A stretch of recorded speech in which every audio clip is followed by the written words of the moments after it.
At the end of the day, you definitely cannot trust the word heaven and Vought in the same sentence, unless you're looking to see heaven, because you will die.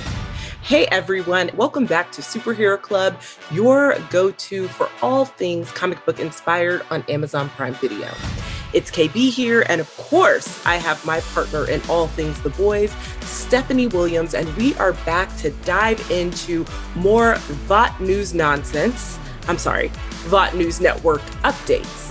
How are you, Stephanie? Doing fine. And you know what? Nonsense kind of fits too. I mean, VNN, so we can fit that in there. I feel like nonsense is literally the only word to describe Cameron Coleman and, you know, all of the, what does he like to say? Journalistic integrity that he brings with a side of shade. I think nonsense is kind of all we can say about that. So last time the two of us were together, we talked exclusively about the third Vought News clip and that very, very interesting musical video from the one and only A-Train. Ready, set, go. Here comes the A-Train, Mr. Fleet Feet. Saving lives, no surprise, like it's easy. There ain't no day like a race day. A-Train on the track like a raceway. Yeah, I'm the best at ever doing, y'all crazy. Make way or you're pushing up daisies. Bring the heat, have you begging for some AC. Only place I ever lose in your daydreams. I would say he shouldn't quit his day job, but we all know how that's going for him currently. So I guess music is all that he has. But since then, good old VNN has brought us more ridiculousness with their updates. Ridiculousness is a very generous way of describing what they've been doing. Ridiculous and then also insightful, because over the last 7 videos, they've been putting in Easter eggs. And I think that we should probably get into those because season 3 is on the way in June. And there's a lot to get into. So you want to do that? Yep. So let's take a look at some montage clips from all 7-on-7 episodes. I want you to know that I'm listening much more than I'm speaking, because I hear you and I am here for you. Changing the subject, Mr. Campbell, I asked you a simple question.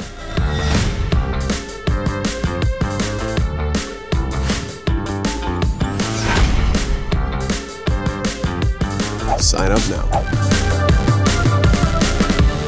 Hey, we've all been there.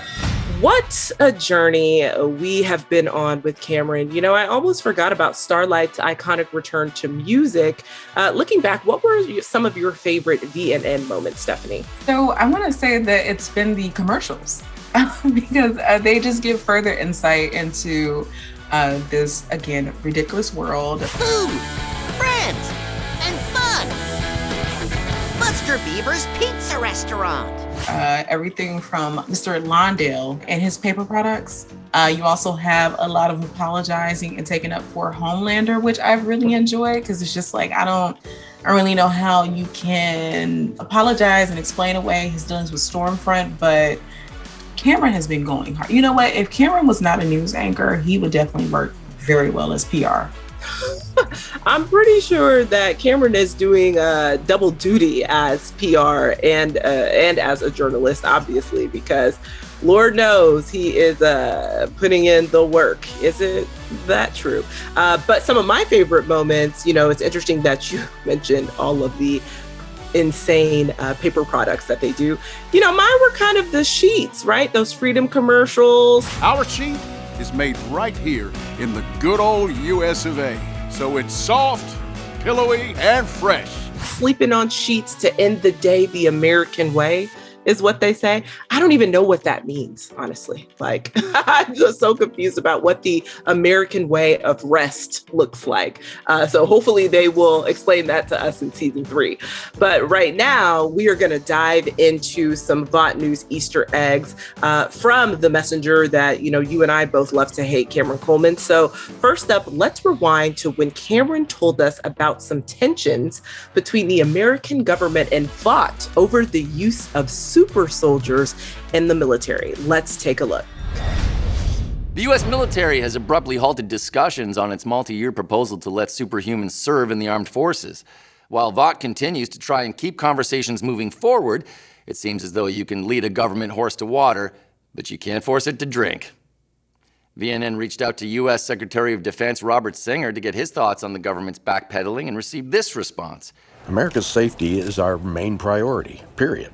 Well, I can't comment beyond that. I will say that the Joint Chiefs are working tirelessly to determine the best and most effective course to ensure our country remains the greatest nation on earth. So, what he's saying is that the government would rather give in to unfounded propaganda than commit to protecting American citizens against the threat of super terrorists invading our great country. Unbelievable. We know that Soulja Boy is supposed to make his debut this season, which, perfect timing, especially with Homelander now being without a sidekick of sorts. I don't know if Stormfront was really a sidekick. I think he was probably more so her sidekick than anything. But anyway, I digress. I'm just really wondering. No, I'm not wondering, because I kind of see how this would go, or I theorize how this would go, since we've been getting fed little tidbits about the further drama between Vought and also like the government and the superhero soldiers. To have Soulja Boy come in is at the perfect time, because he could really be what I guess they wanted Homelander to be when it comes to like showing that, yeah, we do need suits as troops. We don't. They don't. You're like, we don't. They don't. Nobody does. But it's gonna make sense. I'm just really excited to see Soulja Boy, even though it's not the Soulja Boy that we might know, the one that cranked that. I don't know. Maybe we'll see him do that at some point in season 3. I highly doubt it. I hope not. I just don't know I don't know if it would even, I don't even know. But it's so interesting. Clearly the military is up to something, right? And we can tell that so far. But for me, I don't know. Like, I'm not surprised that Vought is, pushing the government to use super soldiers, to your point. Compound V is definitely, capitalism at its finest. And using Compound V, creating Compound V, making superheroes is big business, right? But I am skeptical about the reason why the government wants to stop using super soldiers. That's the big thing for me. They're not just doing it just because. We can't trust them to just say no because it's right for American security and American safety. Nah, something else is happening behind the scenes. They got something going on up their sleeves for sure. And, in the words of Cameron Coleman, you can lead a government horse to water, but you can't force it to drink, right? We might see that in real time in season 3. I wonder if it really just boils down to money.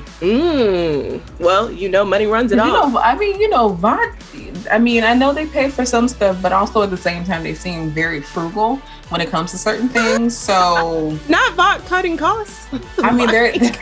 The government was asking for a little bit too much off the top, and Vought was not trying to have that. Again, speculation, but I just wonder if it's not even that deep. It's literally just because of how many zeros the government was asking in exchange for these superhero soldiers. I like that theory. I like it a lot. Okay, so, someone who I don't think is concerned about the bottom line when it comes to the dollars, but I'm not actually entirely sure what she cares about except for extreme violence, is Victoria Neuman. So, in the season 2 finale, we saw a dramatic turn with Victoria Neuman's character. So let's take a look at what Cameron has to say and put together some puzzle pieces on what she may be up to, because she has promoted a special FSBA person that you may or may not know. So let's take a look. In a bit of a shock, Director for the Federal Bureau of Superhuman Affairs, Congresswoman Victoria Neuman appointed Hugh Campbell as the FBSA senior analyst. Neuman had no comment on Campbell's sordid criminal past or his known collusion with terrorists. That's not even mentioning his involvement in brutal attacks against the superhero community. Just more proof that the government will hire just about anybody. So as we just saw, it is good old-fashioned, kind-hearted Hughie, who we know is always caught in the mess of the boys. And I feel like Hughie blessed. At the end of season 2, we saw he just wanted to have his good old-fashioned regular American life with a good old-fashioned regular American 9-to-5 with his wonderful girlfriend Starlight. He is really truly leaning into the American dream, and he's been promoted. And all I'm gonna say is everything that glitters is clearly not gold. And this hasty promotion feels like a trap a little bit, you know? Hughie may think he's on the path to normalcy and just getting that life that he craves and that he adores, but I'm willing to bet that he is in more of an entanglement with Victoria Neuman than he ever was with the boys. So Stephanie, should Hughie be worried? You know, how do you think Victoria will use him in this new role? Because we all know she's playing chess and not checkers, honey. One, good for Hughie. I hope that he has benefits and they're good. And also that check is pretty cute, but he definitely should be worried. I would rather work with Butcher 1,000 times over than to work with Victoria. Because one, Butcher can't explode heads. Victoria can't. Like, could you imagine, like, you pick up the wrong coffee order, Victoria's having a bad day, and next thing you know, you're looking down, like you're in the afterlife. You're like, what happened? You brought her a Not latte. you in the afterlife. You're in the afterlife. You're just there. And they're asking, you ask what happens, like, oh yeah, like you got her the wrong coffee order, and you just go. Yes. But the benefits are there. So unlimited PTO. Okay, so he absolutely should be worried, 1,000%. Again, I would rather work with Butcher 1,000 times over than to work with Victoria any day of the week. I mean, heck, you know what? Even Homelander at this point, because no. Well, let me just say again, I feel like Victoria might be a little bit more calculated than Homelander, but to me, she's the only person that, I don't know, like could have Homelander a little shook outside of a Stormfront. So I don't know. And again, it's not 1,000 times over with Homelander. It's like 0.00008%. Just a smidge. Just a smidge. Yes. You know what? You bring up some good points because, yeah, I mean, Charles, at any moment, you like this with Victoria. You never know how that's going to happen. And quite frankly, living your life on eggshells in that way, well, technically, I guess the people never know what's coming. So you wouldn't be living your life on eggshells, but to just have the spontaneity, you're right, of just seeing yourself float over your body would be like, ooh, child, okay. So yeah, Victoria is definitely one to watch and listen. You know, like I said, last season, she was carefully plotting her ascent. Now, I'm not entirely sure what her end goal is right now, but I know that she loves using people as stepping stones to get what she wants. So another bombshell that Cameron dropped on us is that Victoria formed an allegiance with Vought. So let's take a look right now and see what that's all about. In our lead story, the Federal Bureau of Superhuman Affairs seems to have strong-armed Vought International into a new partnership that FBSA claims will root out the bad apples amidst their superhuman community. No comment from Vought CEO Stan Edgar, but Congresswoman Neuman, unsurprisingly, couldn't pass up the chance to hear herself speak. Let's take a listen to what she had to say. For too long, members of the superhuman community have played by their own rules. Through a joint effort with Vought International, we'll work together to see that heroes who engage in over-aggressive, rogue conduct and unlawful activities are held accountable to the very same laws that they claim to uphold. Wow. A few, and we're talking a minuscule fraction of these so-called bad apples, and Victoria Neuman is already calling for America's heroes to be rounded up. Not only is this completely irresponsible, it jeopardizes the safety of our nation. Unbelievable.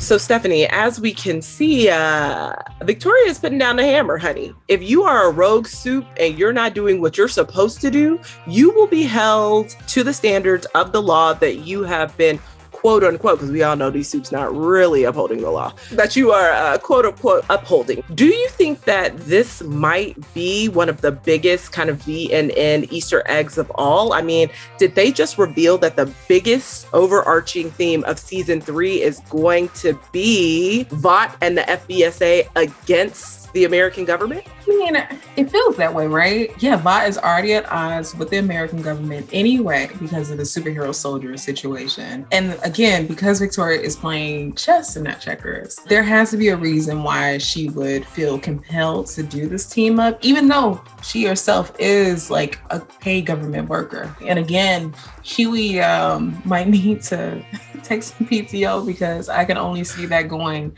really terrible, because what is the American government going to do against Vought? They have superheroes. Listen, Hughie better go to an island with Starlight quick, fast, and in a hurry and manage some good old-fashioned time off. Because if this truly is the biggest Easter egg that they've dropped on us, and this is going to be, you know, the theme of the season where we see them going head to head, I feel like anyone's fair game when it comes to death, especially Hughie, really, because he doesn't have a lick of the powers, and he is kind of the weakest link, although he is the kindest person. You're like, listen, you might die first. Kindness will save him. I don't think so. Not in this world. Not in this world. Oh, so let's talk about music. You know, speaking of Starlight, clearly we've seen a lot of new music and video releases. That has been a theme of 7 on 7. And so I can't help but wonder kind of what this has to do with where our other superheroes are headed this season. So, you know, is the record label a front or a pipeline for some shady business? Because it kind of sounds like, I don't know. I just feel like every Vought business is like a pipeline for something shadier. Like, I don't know how to say it, but I feel like they use them all as shell companies to do other things, you know, evade their taxes, create more Compound V, you know, maybe even make some slaves of some sort. Like, I just expect the worst. As you should. And it's just quite funny that for all of their superheroes who have fallen on hard times or have essentially been retired or been involved in something that they can't come back from, they've kind of segue to making music. Your A-Train, and then you also have Eagle the Archer. So I don't know. It's a nice way to kind of keep people on the payroll. But I feel like everybody shouldn't be making music. Some of these people are not talented enough, okay? Well, you making our ears bleed with these songs. Like, it's just not good business at all. And everybody is in trouble just for that thing alone. I guess Starlight is cornering the country music Christian market. I know, it's like, right? What is this fusion of music that you know, she's giving you hope. She's giving you Jesus. She's giving you Carrie Underwood. I mean, I don't really Carrie know. Underwood and Taylor Swift. Those two, you know, I don't know. They had a Vought baby. And this is it's Starlight. Yes, it's Starlight. Listen, well, one of Starlight's former lovers is doing a reemergence in the music scene as well. And, you know, his old name was Drummer Boy, but now he goes by Supersonic. And when I tell you, I immediately thought of Anderson .Paak and Bruno Mars. Immediately, that is what I thought of. But let's take a look at this clip of what updates Cameron Coleman has to share about Supersonic. Supersonic, the triple threat superhero previously known as Drummer Boy, continues to shoot up Vought's global hero charts. The former teen heartthrob may have been out of the spotlight for a while, but it seems he's put his adolescent antics and rehab-ridden past behind him as he continues to show the world the Superman he's become. Rumors are also swirling about Supersonic's relationship with Starlight during his Drummer Boy days, and whether old sparks could reignite following this handsome hero's ultra-clean comeback. Okay, so I'm going to be honest, you know, like normally I wouldn't really be interested in Supersonic. Like, I don't care about the artist formerly known as Drummer Boy, but I can't help but think, obviously, that there's some sort of, you know, something more significant than Vought is letting on about all of these stars. And I would be remiss if I didn't mention, you know, Cameron makes a very good point when it comes to the past, is that he used to have that flame with Starlight. And it makes me wonder if in season 3, Hughie's professional advancement is causing a personal rift between him and his super boo. Because listen, I'm not one to believe rumors, but, you know, especially those that come from Cameron, who is questionable, to say the least. But I don't know. They always say that there's a little bit of truth in the rumors. So my question to you, Stephanie, is do you think Hughie and Starlight can balance the career and home life this season? To put it simply, no. Because they barely managed when both of their lives were on the line. And I just couldn't even imagine going from there. And then now that Hughie is working with Victoria and like Starlight is still where she is, I don't think so. I think the stress and attention from that, although it might have brought them closer together, in other ways, it might be the reason why it pushes them further apart. So in comes Drummer Boy, which I guess he's gonna pum all the way on his way to Starlight. Cause yeah. Listen, I am like, Starlight, correct me if I'm wrong, is still, a rogue soup in the sense that she's pulling double duty right now. So, she's still pretending to be about all things the Seven while secretly trying to take them down. And that double life is probably exhausting, but I am curious to see, she has only had Hughie in the sense that he's the only one who knows about this double life that she really feels like she can trust. And I think that that's one of the things that bridges them together romantically. I don't know that we can trust Supersonic, aka Drummer Boy. Like, I don't know that, she's gonna be able to trust him with this dual personality. But to your point, she may be able to have a good time while she's figuring it out. All right, well, you know what? While we're on the subject of people that we don't know if we can trust, let's talk about the Church of the Collective, because its Fresca-loving fierce leader was murdered, right? And news on the church front was kind of quiet for the first few VNN episodes. But we have an update, and let's take a look at someone who might be critical to the next phase or iteration of the Church of the Collective. The Seven's former aquatic Avenger is making waves with his harsh allegations against the Church of the Collective. As one of the organization's highest profile members, the Deep has abruptly shifted his stance, bringing alleged claims of psychological manipulation, corporate corruption, and, we quote, an unholy obsession with Fresca against the church and its leader, Alistair Adana, who sources say still remains unaccounted for. So as you can see, I was talking about the Deep, and we all know how we feel about him. He is not really redeemable in my eyes personally, and I am completely shocked that the Deep has the depth and the capacity to look beyond himself and fight for a good cause. But, I'm not really sure I'm buying that the Deep, is doing everything to take down the Church of the Collective because it is a terrible organization. So Stephanie, do you think the Deep's intentions for the Church of Collective takedown are pure, or is he really just trying to make himself look good and get decent PR so that he can get back into the Seven? Oh, that is a good question. And one I'm honestly not too sure, because, the easier thing is to say, like, yeah, he's just using this to get back. But a part of me feels like he is kind of buying into everything that the Church of the Collective is like offering. I mean, frescas for free all the time. And I don't know, I think it's something in the frescas, and it is turning. It might have some influence on, maybe this originally started as him trying to get back into the good graces of the Seven, but I don't know, like, what if the Deep became like this person we didn't see come just from left field to cause drama and stuff for both Vought and FBSA? Listen, every time, y'all, I'm mad when I see that Fresca. I'm like, y'all couldn't even just give me a Sprite. Y'all really had to give me a Fresca. I mean, it is something about Fresca where I taste the sugar immediately. And I'm like, this is too much for me. Like, give me something a little bit more crisp, a little bit more refreshing. I mean, listen, I used to have my fair share of Frescas, and, there's some people in my family who still adore them. But, I'm like, what are we doing? Maybe in this next iteration of the Church of the Collective, if we speculate and say the Deep takes over, maybe the first thing he's going to do is get rid of this Fresca partnership and find a new one. Who knows? I feel like the sky's the limit. But, the Fresca obsession in the Church of the Collective is not the only thing citizens need to be concerned about consuming, because based on a small nugget that Cameron shared with us, it looks like Vought is now in the grocery game. Let's watch.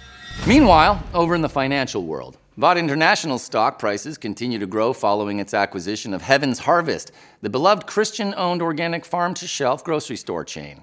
Both Wall Street and Vought shareholders have responded favorably to this week's announcement, as the news seems to be producing great results for investors.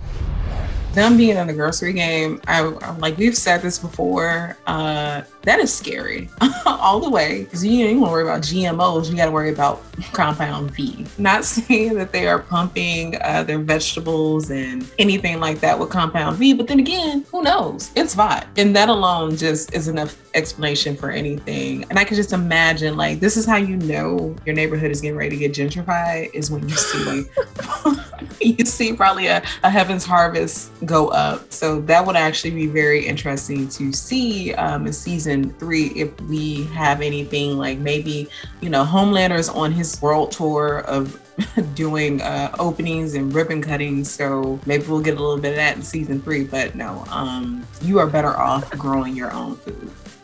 Good old gentrification. It does seem like the produce is the perfect vector, right? Let's inject some of these fresh fruits and veggies with compound V and just start selling them organically in the stores. I mean, I would not put it past Vought at all. And, maybe this could be the clue we never saw coming, in the sense that maybe season 3 is all about the rise of spontaneous soups. Who knows? Honestly, who knows? So we are almost at the end of our Easter eggs, but there are 2 new characters that Cameron just kind of threw at us. One that I am completely unfamiliar with and almost positive we have never been introduced to is Groundhog. So watch this clip on Groundhog, the alcohol-loving police-fighting soup. Looks like Groundhog, the short-statured and short-tempered hammer-handed soup, is back at it again. We do know that he's never been one to turn away from a fight or a cheap bottle of, whatever's cheap. Which is why, after yet another incident with local law enforcement in Chicago, Groundhog has been checked into Vought's Global Wellness Center for a record-breaking 5th time, proving that if at first you don't succeed, then try, and try again. Here's rooting for you, Groundhog. Hopefully the 5th time's a charm. All right, well, based on this clip, Groundhog definitely seems like quite the character. And to be honest, he seems like the perfect candidate, even more so maybe than the Deep, for a good old-fashioned Vought PR overhaul after rehab for his drunken, disorderly conduct. So could he be the latest Vought PR redemption story? And, Stephanie, you've read the comics, which I know are a lot wilder than what we see on TV. Do you remember anything about Groundhog? Yes. He was kind of like a minor antagonist in the comic book series. He was a part of the G-Men. Outside of that, he reminded me of maybe like a Batman, but like a really bad Batman a little bit. As far as like just tussling around in the streets for absolutely no reason that I don't have anything else to do. But that's about all I can recall from this character. His costume is interesting. Kind of like again, like a cross, like if Batman and Hawkman and Hawkeye got together and decided to put together a superhero clothing store, this is what you would get from that. I am curious to see then, since you said he's kind of similar to Batman, if Groundhog is, running around wasting his inheritance on cleaning up the streets, cleaning up Vought's mess maybe, and to no avail, poor. Always that. Oh, okay, so Groundhog is poor. I don't know if he's poor, but he's definitely not rich. Okay. So you know what? So I I'm like, say then, he's the poor man's Batman. I wouldn't even say working class Batman. Okay. Which also working sounds kind of scary. Yeah. Working class Batman. Well, listen, Groundhog's definitely not afraid to go toe-to-toe with anyone, and I appreciate that, but he is not the only newbie. Cameron introduced us to Blue Hawk as well, which, sidebar, they love a good bird name for their soups. Like, y'all is really trying it. Like, what is happening with that? But okay. But apparently, Blue Hawk is the new spokesperson for Freedom brand products, which include your favorite high-end toilet paper products, and even coffee of the Southern Harvest variety. So let's take a look. Our Sheet CEO, Mickey Longdale, longtime supporter of in and programming and a brave, outspoken critic against the leftist lamestream media, announced that patriotic hero Blue Hawk will be the spokesman for his upcoming For Freedom brand of products.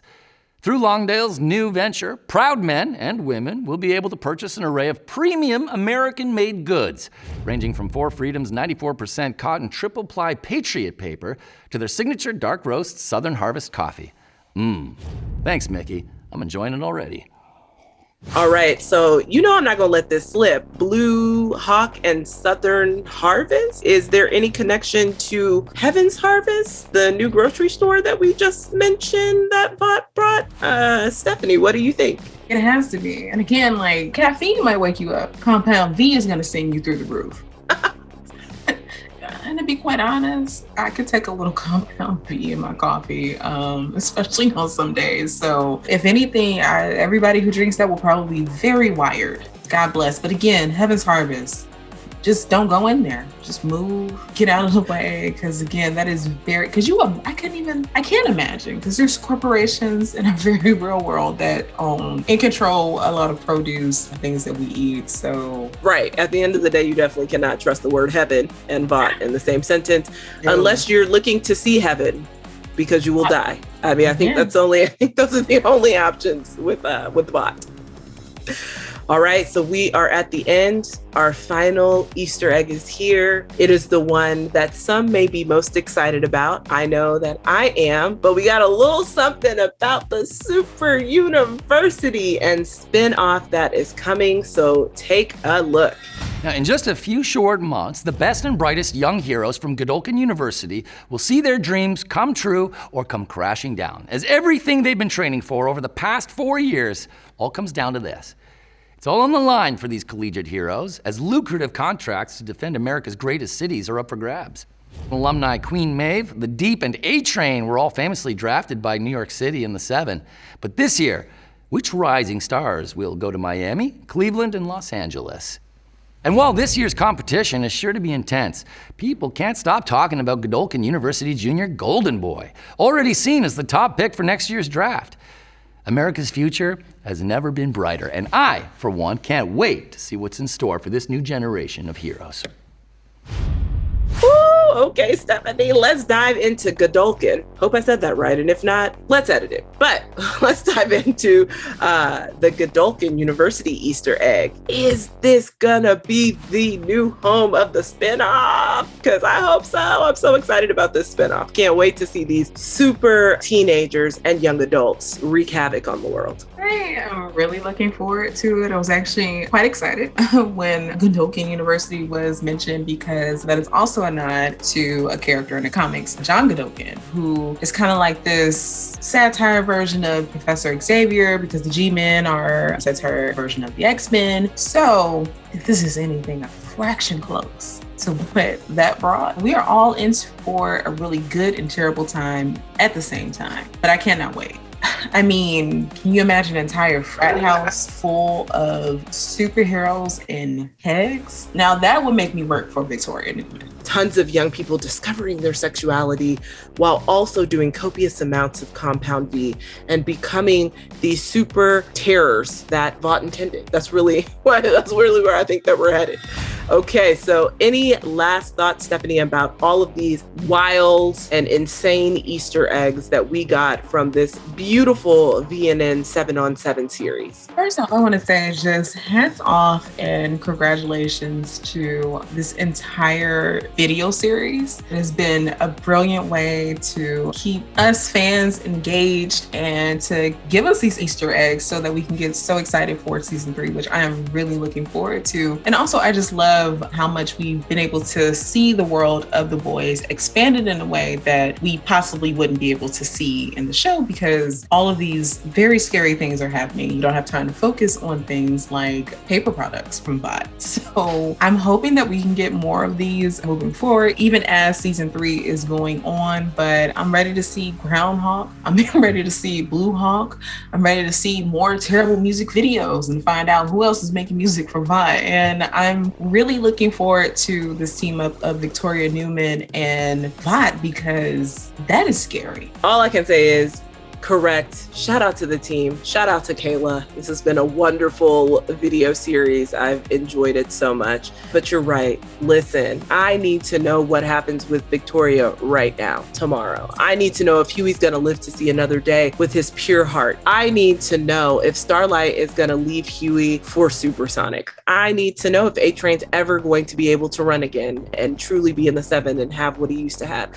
I need to know what the Deep's true motives are. I need for the Church of the Collective to be abolished. I also need to know where to get some Compound V free groceries. I just need to know all of these things, and I can absolutely not wait. So that is the end of this episode of Superhero Club. Thank you for joining us today on Superhero Club. You can check out seasons 1 and 2 of The Boys now only on Amazon Prime Video. And remember, season 3 officially premieres on June 3rd. Yes, that's June 3rd of 2022. So don't forget to like this video and subscribe to the YouTube station for more updates. Talk to you later. Bye.